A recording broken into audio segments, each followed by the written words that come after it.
this is Vicki Gervicus of the Greater Gainesville Chamber, and I'm delighted today to welcome Jacqueline Randall, who is one of our candidates for the State House, the representative for District 21. Thank you so much, Jacqueline, for joining us today. Thank you for having me. All right, Jackie's going to give us a little bit about herself, and then we're going to jump into the 5 questions I have for her.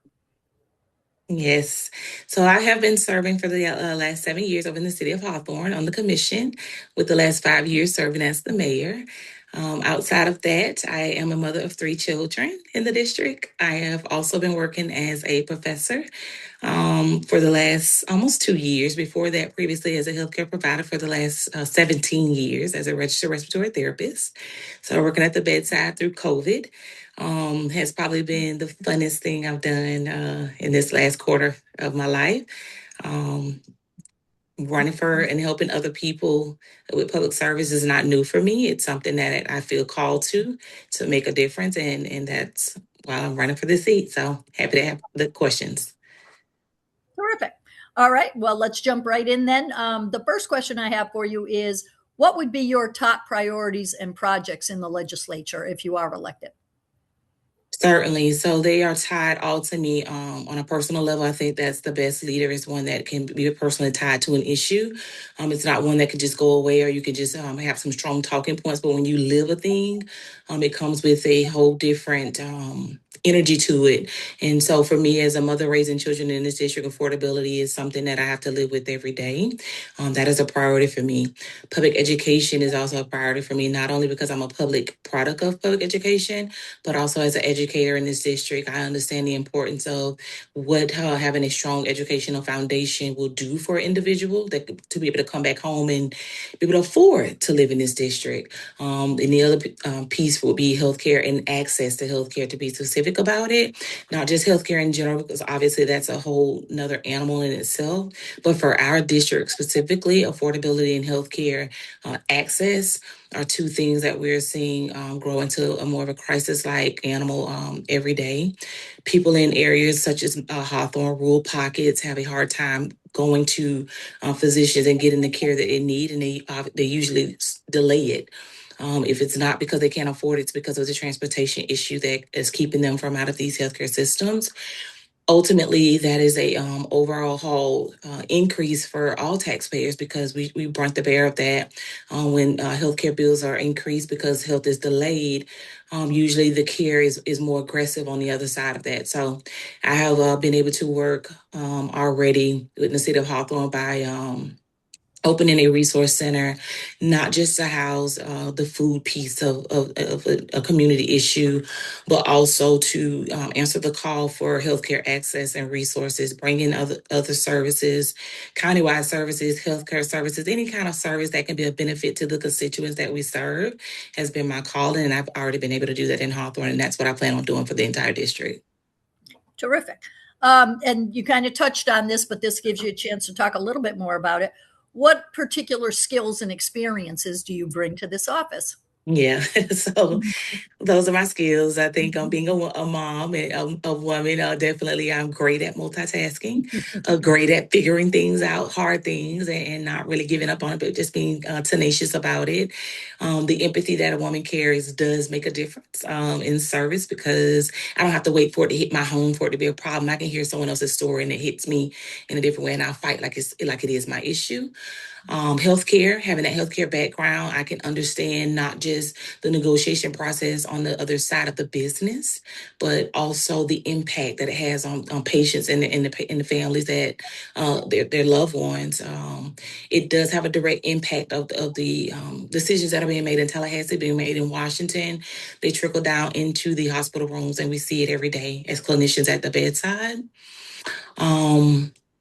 And yeah, those are my 2 strong suits off rip. It's just being a homeowner and a mom that's in this district. I understand the affordability crisis, and as an educator, I understand education, and then as a healthcare provider, I'm totally connected to making a difference in the business in Tallahassee concerning that. I think bringing that critical background straight from the bedside to the legislation chambers, I know I'll have something that will provoke thought to the other legislators that can make a difference for everybody.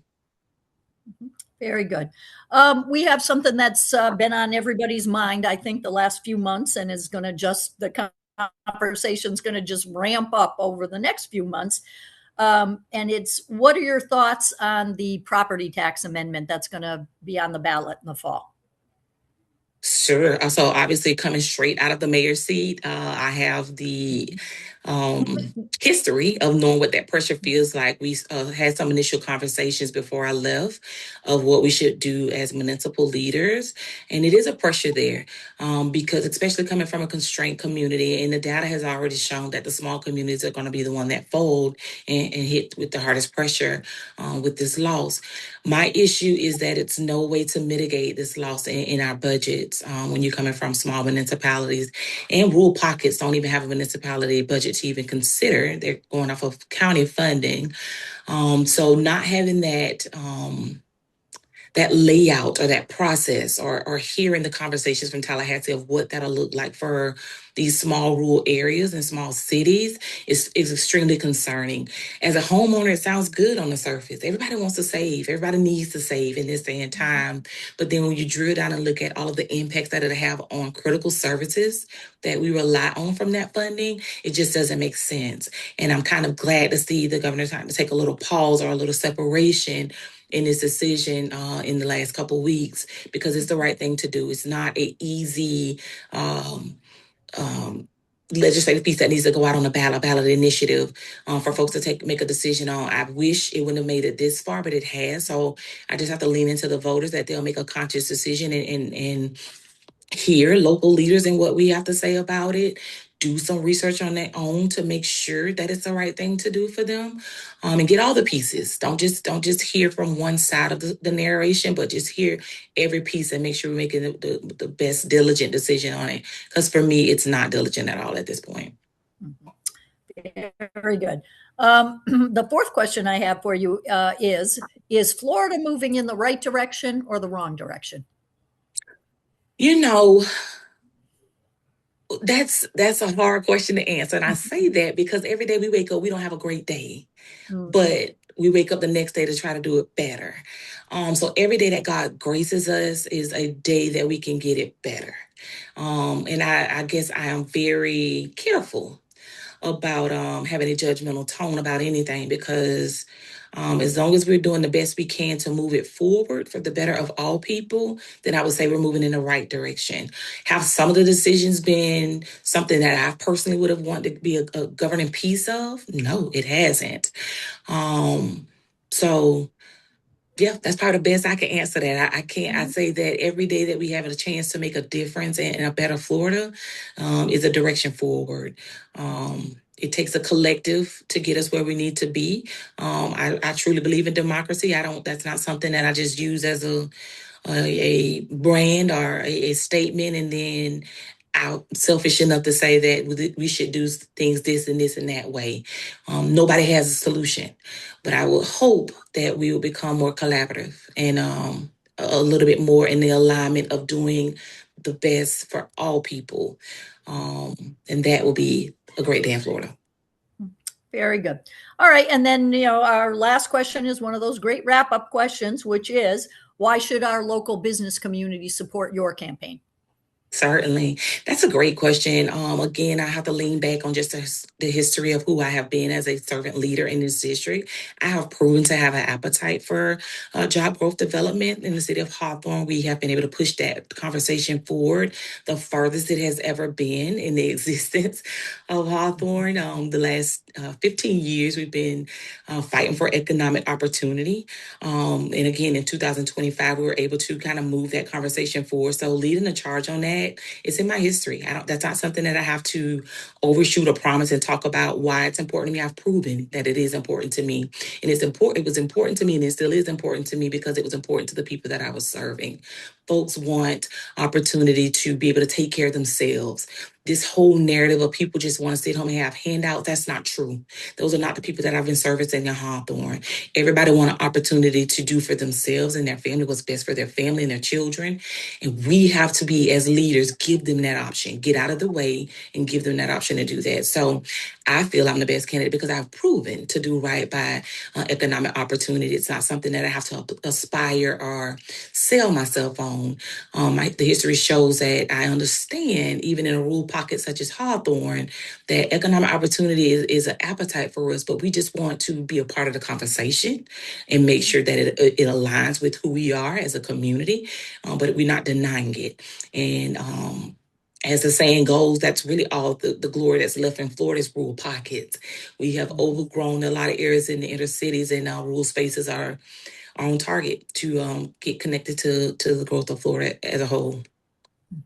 Okay, very good. All right, well, now I'm going to throw it back to you for a few minutes as anything you wanted to talk about that we didn't talk about or anything points you want to emphasize. The floor is yours for the next couple minutes. And that's certainly all I need is the next couple of minutes. This has been a great opportunity. The questions were great. I think it gives a very solidified view of who I am as a candidate and what I have done as a servant leader in this district. I will say that I stand as a lone star of being the only former elected official on the candidate ballot. And so for me, my posture is quite different from the other candidates. I don't have a lot of fluff and tough to give through these narrations because I have to believe that voters will look at proven leadership and make that the best decision at the ballot box. I can talk about all the great things I've done, and for me, that's great. But now here's the opportunity for me to go and do that for the entire district. So the day that I can say that this what I've been able to do in Hawthorne, I can duplicate for this entire district with this exact same layout of the legislator. It would be a great day for me. It would be something that I could walk around and smile and say that I've been able to do exactly what I wanted to achieve, which would be help more people. I've done a pretty good job of helping the folks in Hawthorne. I think now's the time for me to go and help the District of 21. Terrific. All right. Well, thank you. I'm going to tag on to Jacqueline's point about, our elected officials work for us and they are important representatives for us. And the way that we can further our system is to get out and vote. that is our job. And so at the Greater Gainesville Chamber, we are really encouraging everyone to get out August 18th, Tuesday, and vote however you like to vote. Just make sure you do it. Thank you. On my time, I'll ask you to ride with Randall. There you go. So thank you so much, Jacqueline. It was great spending some time with you today, and good luck out on the campaign trail. We'll Thank see you so much. So nice to meet you. Bye now.